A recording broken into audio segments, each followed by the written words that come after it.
নওশাদ আছে নওশাদেই, রং বদলেছে, শাসক বদলেছে, রাজ্যে পরিবর্তন এসছে, কিন্তু নওশাদ সিদ্দিকীর কি ন্যূনতম পরিবর্তন হয়নি বা হবে না?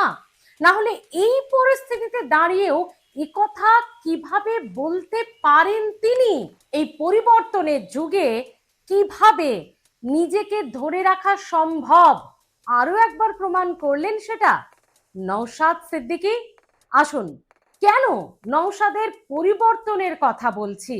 কারণ এখন তো আবার পরিবর্তন বললেই ভয় লাগে, বুঝি এ দল থেকে ও দল। তবে নওশাদের পরিবর্তন হলো না হলো না। বেঙ্গল ভয়েসে আপনাদের স্বাগত। আপনাদের সঙ্গে প্রত্যেক দিনের মতো আজও আমি স্মৃতি। আমাদের চারিপাশে কিছু পশু, কিছু জন্তু জানোয়ার আছে জানেন তো, যাদের মুখ স্বভাব হচ্ছে মুখ দেওয়া, নোংরাতে মুখ দেওয়া। তাদেরকে যাতে তারা নোংরাতে মুখ না দিতে পারে তাই জন্য তাদের মুখ আটকে দেওয়া হয়, মানে যে জাল লাগিয়ে দেওয়া হয়। তারপরেও দেখবেন ওই জাল লাগানো হলেও সে জানে যে খেতে পারবে না, তবু ছেড়ে দিলে সে নোংরায় মুখ দেয়। হঠাৎ এ কথা বলছি কেন? তার জন্য তো ভিডিওটা শেষ পর্যন্ত দেখতে হবে। যেটা বলছিলাম নওশাদ সিদ্দিকীর পরিবর্তনের কথা, তার সঙ্গে এই কথাটার কি মিল আছে বন্ধুরা?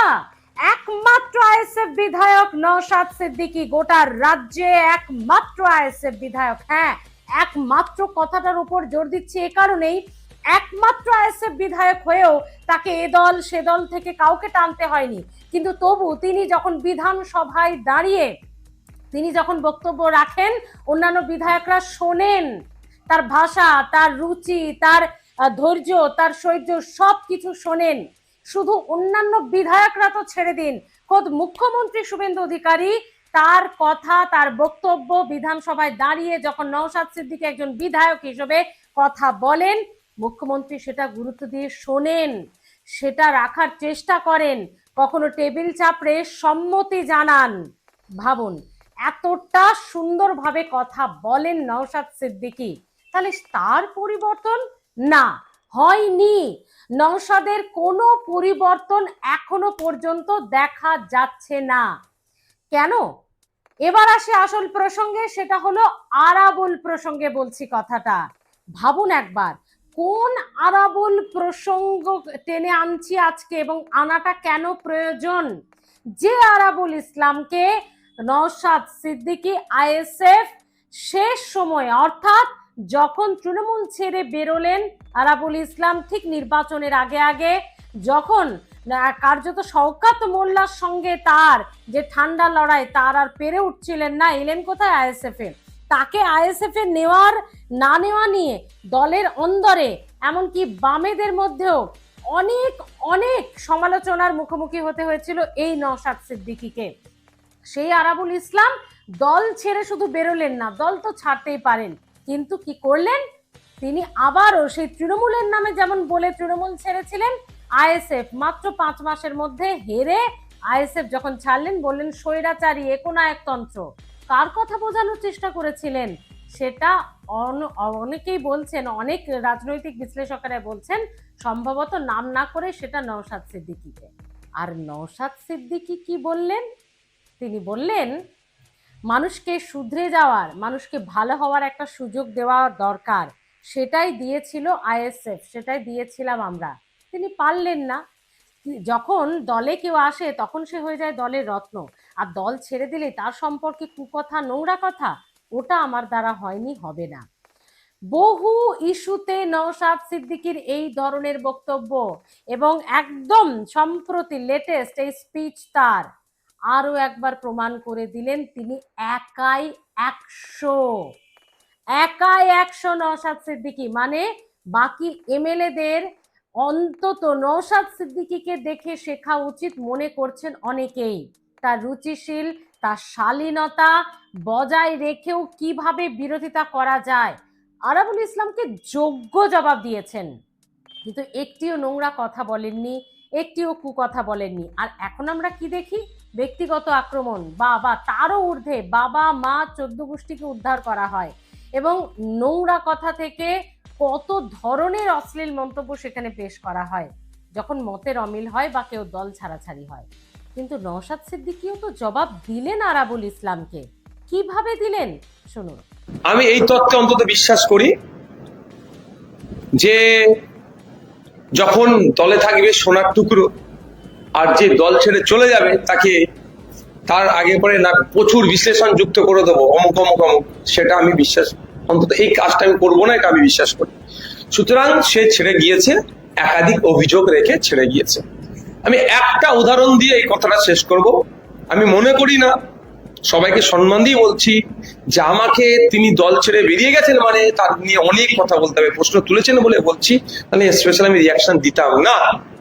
এতটুকু বলবো, আমরা জানি গ্রামে শহরে আমরাও দেখেছি যে কিছু পশু জন্তু আছে, পশু আছে, প্রাণী আছে, তারা নোংরাতে মুখ লাগায়।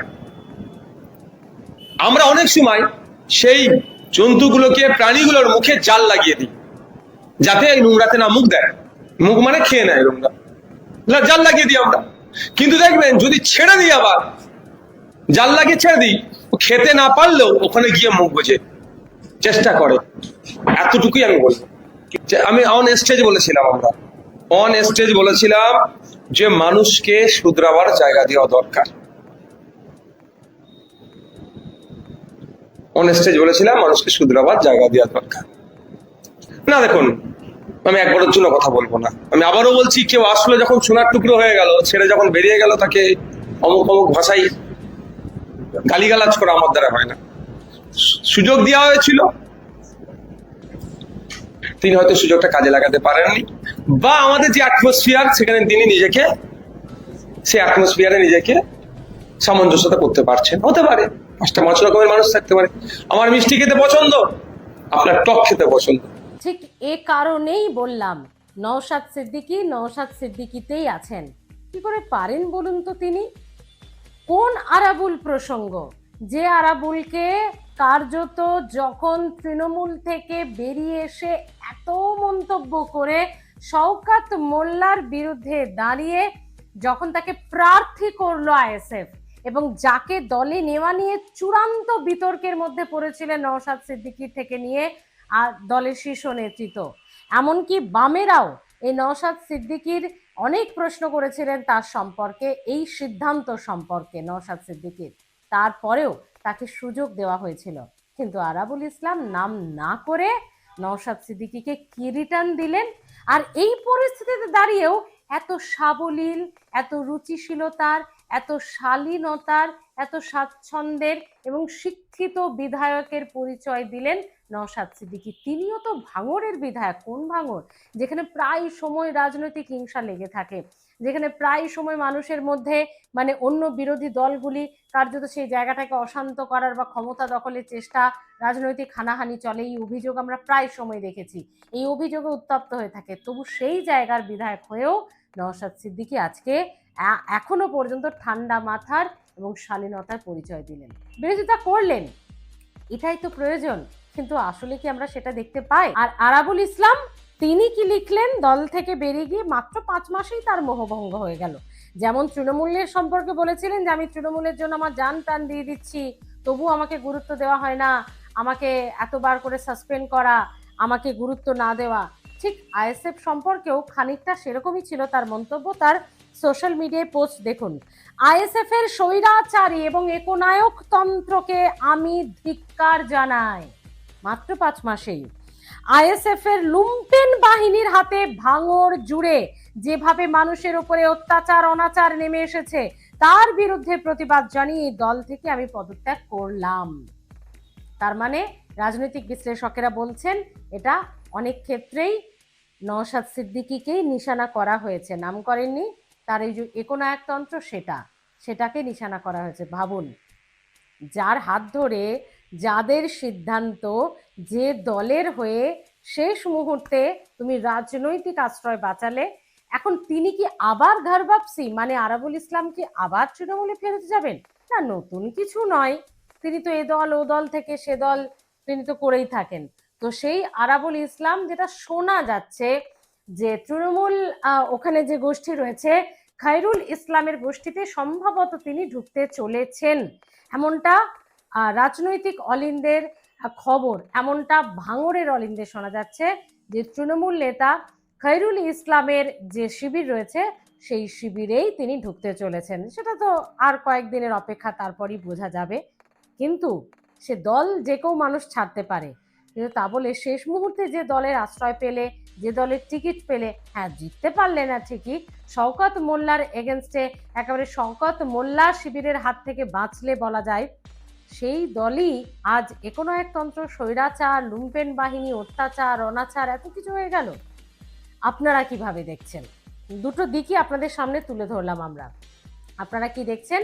যদি এমন কিছু হয়েও থাকে, সেটা অবশ্যই পার্টির অন্দরে হলো না, সোশ্যাল মিডিয়ায় হলো। আরাবুল ইসলাম তৃণমূলের নামেও সোশ্যাল মিডিয়ায় লিখেছিলেন এবং বলেছিলেন সোশ্যাল মিডিয়ায়, এবং আইএসএফ এর নামেও লিখলেন সোশ্যাল মিডিয়ায়। কিভাবে দেখছেন? নওশাদ সিদ্দিকী এবং আরাবুল ইসলাম দুজনের সম্পর্কে আপনাদের কাছ থেকে একটু মতামত চাইবো আজকে যারা ভিডিওটা দেখছেন। নওশাদ সিদ্দিকীর এই যে পরিবর্তন না হওয়াটাই, পরিবর্তনের ভরা বাজারেও পরিবর্তন না হওয়াটা আপনারা কিভাবে দেখছেন? সত্যি কি নওশাদের কাছে বাকি বিধায়কদের, দলমত নির্বিশেষে সমস্ত বিধায়কদেরই এই দিকটা শিক্ষণীয়? আর আরাবুল ইসলাম, তার এই যে সোশ্যাল মিডিয়ায় একনায়কতন্ত্র, স্বৈরাচারী, আইএসএফ, এই লেখাটা 5 মাস আগেই তো কত কি বলে তৃণমূল থেকে এলেন। আর আরাবুল ইসলামের এই বক্তব্য, এই দুটোকেই আপনারা কিভাবে দেখছেন? অবশ্যই আপনাদের মতামত জানাতে ভুলবেন না। বিধানসভায় আমরা কি বলে, নওশাদ সিদ্দিকী ভাইজানের বিধানসভায় আমরা বক্তব্য শুনেছি। বিধানসভা থেকে বেরিয়ে যখনই তিনি বিরোধীদের সম্পর্কে, শাসক দলের সম্পর্কে তিনি মন্তব্য পেশ করেন, একটি একটি স্ল্যাং ল্যাঙ্গুয়েজ, একটি অশালীন ভাষা, একটি কুরুচিকর ভাষা, অকথ্য ভাষা কোনোদিন তার কাছ থেকে, অন্তত তার গলায় আমরা শুনিনি। ভবিষ্যৎ কি হবে জানা নেই, তার গলায় শুনিনি। তো আপনারা কিভাবে দেখছেন নওশাদ সিদ্দিকীর ভূমিকা এবং আরাবুল ইসলামের ভূমিকা? এই দুজন সম্পর্কেই দুটি ওয়ার্ড বা দুটো লাইন প্লিজ একটু লিখে যাবেন। সত্যি নওশাদ সিদ্দিকী উদাহরণ, তাকে দেখেই কি শেখা উচিত? জানাতে ভুলবেন না। দেখতে থাকুন বেঙ্গল ভয়েস, অবশ্যই সাবস্ক্রাইব করে রাখতে ভুলবেন না। ভালো থাকুন।